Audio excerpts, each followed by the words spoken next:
অমলপ্ৰভা দাসৰ পিতৃ আৰু মাতৃ কোন আছিল? উত্তৰ: অমলপ্ৰভা দাসৰ পিতৃৰ নাম ডক্টৰ হৰিকৃষ্ণ দাস আৰু মাতৃৰ নাম হেমপ্ৰভা। অমলপ্ৰভা দাসে কেতিয়াৰ পৰা সূতা কাটিবলৈ আৰম্ভ কৰিছিল? উত্তৰ: অমলপ্ৰভা দাসে 10 বছৰৰ পৰা সূতা কাটিবলৈ আৰম্ভ কৰিছিল। নমস্কাৰ ছাত্ৰ ছাত্ৰীসকল, তোমালোকক মোৰ ভিডিঅ'লৈ স্বাগতম জনাই আজিৰ ভিডিঅ'ত ওলাইছোঁ Amalprabha Das lesson number 11 class 5ৰ অসমীয়া পাঠ্যপুথিৰ যিখিনি পাঠভিত্তিক কুৱেশ্যন আছে, পাঠভিত্তিক কুৱেশ্যনৰ এনচাৰসমূহ। ছাত্ৰ ছাত্ৰীসকল, ব'লাচোন তেতিয়াহ'লে ভিডিঅ'টো আৰম্ভ কৰোঁ। অমলপ্ৰভা দাসৰ পিতৃ আৰু মাতৃ কোন আছিল? উত্তৰ লিখিবা। অমলপ্ৰভা দাসৰ পিতৃ আৰু পিতৃৰ নাম ডক্টৰ হৰিকৃষ্ণ দাস আৰু মাতৃৰ নাম হেমপ্ৰভা। অমলপ্ৰভা দাসে কেতিয়াৰ পৰা সূতা কাটিবলৈ আৰম্ভ কৰিছিলে? উত্তৰ: অমলপ্ৰভা দাসে 10 বছৰৰ পৰা সূতা কাটিবলৈ আৰম্ভ কৰিছিল। গ নম্বৰ প্ৰশ্নটো হৈছে তেখেতে শৰণীয়া পাহাৰত কি কি উদ্যোগ পাতিছিল? উত্তৰ লিখিবা। তেখেতে শৰণীয়া পাহাৰত তেল পেৰা, কাগজ তৈয়াৰ কৰা, চাবোন তৈয়াৰ কৰা, মৌ পালন কৰা, তাঁতত কাপোৰ বোৱা আদিৰ উদ্যোগ পাতিছিল। গ নম্বৰ প্ৰশ্নটো হৈছে এই উদ্যোগবোৰে দেশবাসীক কেনেকৈ সহায় কৰিব বুলি তেখেতে ভাবিছিল? উত্তৰটো লিখিবা। এই উদ্যোগবোৰে সেই সময়ৰ ডেকা ডেকেৰীসকলক স্বাৱলম্বী হোৱাত সহায় কৰিব বুলি ভাবিছিল। ঙ নম্বৰ প্ৰশ্নটো হৈছে চৰকাৰে অমলপ্ৰভা দাসক কি সন্মান দিবলৈ বিচাৰিছিল? উত্তৰটো লিখিবা। চৰকাৰে অমলপ্ৰভা দাসক পদ্মবিভূষণ সন্মান দিবলৈ বিচাৰিছিল।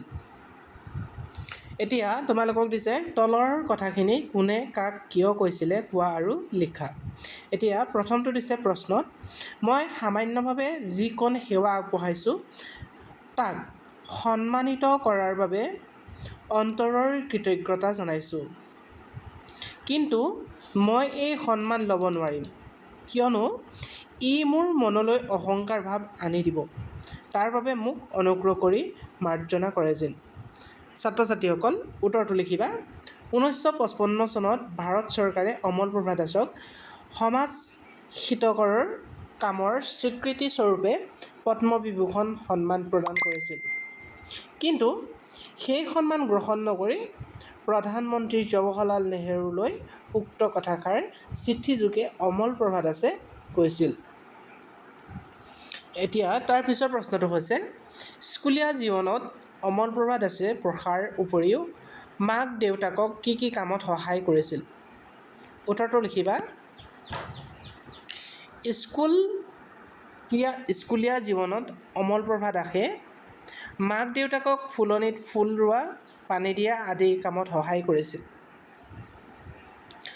তাৰ পিছৰ প্ৰশ্নটো হৈছে কটন কলেজত তেখেতক পঢ়িবলৈ কিয় দিয়া নাছিল?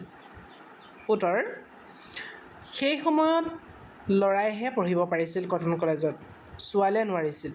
সেয়েহে অমলপ্ৰভা দাসক কটন কলেজত পঢ়িবলৈ দিয়া নাছিল। শৰণীয়া পাহাৰত উদ্যোগসমূহ স্থাপন কৰাৰ উদ্দেশ্য কি আছিল? উত্তৰ লিখিবা। অমলপ্ৰভা দাসে শৰণীয়া পাহাৰত উদ্যোগসমূহ স্থাপন কৰাৰ উদ্দেশ্যটো আছিল অসমৰ ডেকা ডেকেৰীসকলক আত্মনিৰ্ভৰশীল কৰাই আছিল শৰণীয়া পাহাৰত উদ্যোগ স্থাপন কৰাৰ মূল উদ্দেশ্য। এতিয়া জানুৱাখাত দিছে শব্দ আৰু অৰ্থ। শব্দ দি দিছে পৰম্পৰা, অবিচ্ছেদ্য ধাৰা, এটাৰ পাছত আন এটা পৰম্পৰা মানে। নম্ৰ শব্দ অৰ্থ হৈছে নত, দো খাই থকা। নিষ্ঠা, শ্ৰদ্ধা, দৃঢ় ভক্তি। থমকি ৰৈ যোৱা, আগ নবঢ়াকৈ থকা। সহশিক্ষা মানে ল'ৰা ছোৱালীয়ে একেলগে শিক্ষা গ্ৰহণ কৰাটোক সহশিক্ষা বুলি কৈছে। এতিয়া তোমালোকক তলৰ যুক্তাক্ষৰকেইটাৰে একোটাকৈ শব্দ লিখিব দিছে। মই লিখি দিছোঁ ডিব্ৰুগড়, ৰাষ্ট্ৰ, স্বাৱলম্বী। কণ্ঠ, কষ্ট সহিষ্ণু, নম্ৰ, গ্ৰন্থ, আশ্ৰয়, সন্মান, প্লাৱন। এতিয়া এটা শব্দত প্ৰকাশ কৰোঁ আহা। ক সমাজত সেৱা কৰা লোক, সমাজসেৱক। দেশক ভাল পোৱা লোক, দেশপ্ৰেমিক। বিপ্লৱ কৰোঁতা, বিপ্লৱী। দেশৰ কাৰণে মৃত্যুবৰণ কৰা লোক শ্বহীদ, নিজৰ ওপৰত নিৰ্ভৰ কৰা লোক আত্মনিৰ্ভৰশীল। এতিয়া উদাহৰণৰ দৰে শব্দ গঠন কৰিব লাগে। নম্ৰ এটা উদাহৰণ দিছে, নম্ৰ নম্ৰতা।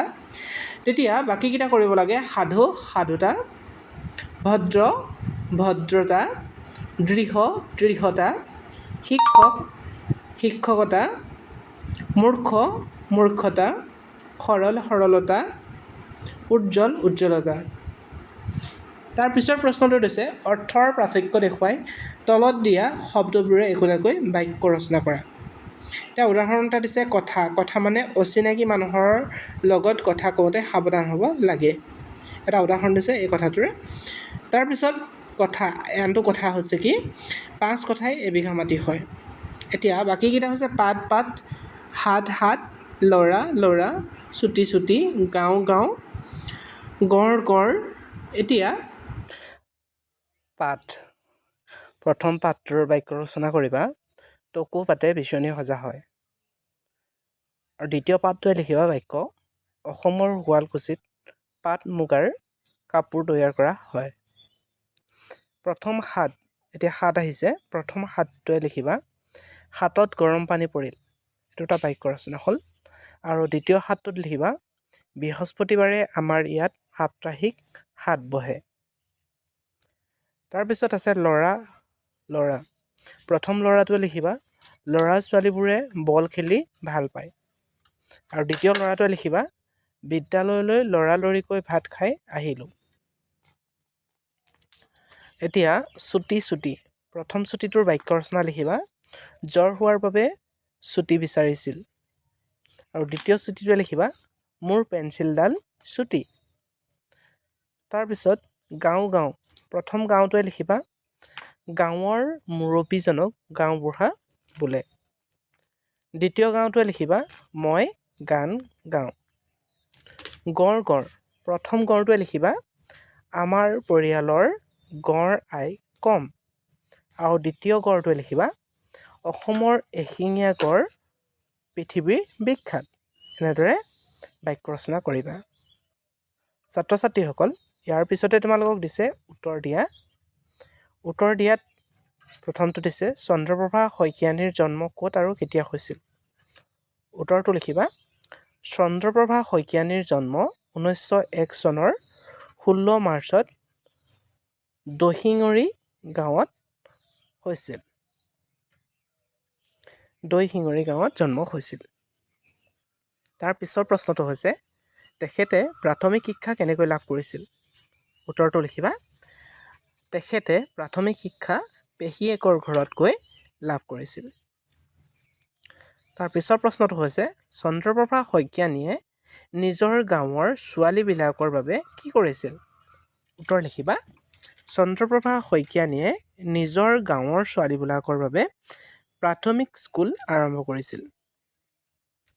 তাৰ পিছৰ প্ৰশ্নটো হৈছে তেখেতক পুনৰ পঢ়া শুনা আৰম্ভ কৰাৰ বাবে কোনে সুবিধা কৰি দিছিলে। উত্তৰ লিখিবা উপ পৰিদৰ্শকে পুনৰ পঢ়া শুনা আৰম্ভ কৰাৰ বাবে সুবিধা কৰি দিছিল। তাৰ পিছৰ প্ৰশ্নটো হৈছে তেখেতে নাৰীসকলৰ বাবে কি স্থাপন কৰিছিল। উত্তৰটো লিখিবা তেখেতে নাৰীসকলৰ বাবে মহিলা সমিতি গঠন কৰিছিল। ধন্যবাদ ছাত্ৰ ছাত্ৰীসকল, ভিডিঅ'টো ইমানেই। যদি এই ভিডিঅ'টোৰ প্ৰশ্ন উত্তৰসমূহ তোমালোকৰ ভাল লাগিলে তেতিয়াহ'লে ভিডিঅ'টো লাইক কৰি থৈ যাবলৈ নাপাহৰিবা। আৰু ভিডিঅ'টোলৈ যদি প্ৰথমবাৰ আহিছিলা তেতিয়াহ'লে চেনেলটো ছাবস্ক্ৰাইব কৰি দিবা। Thank you so' much.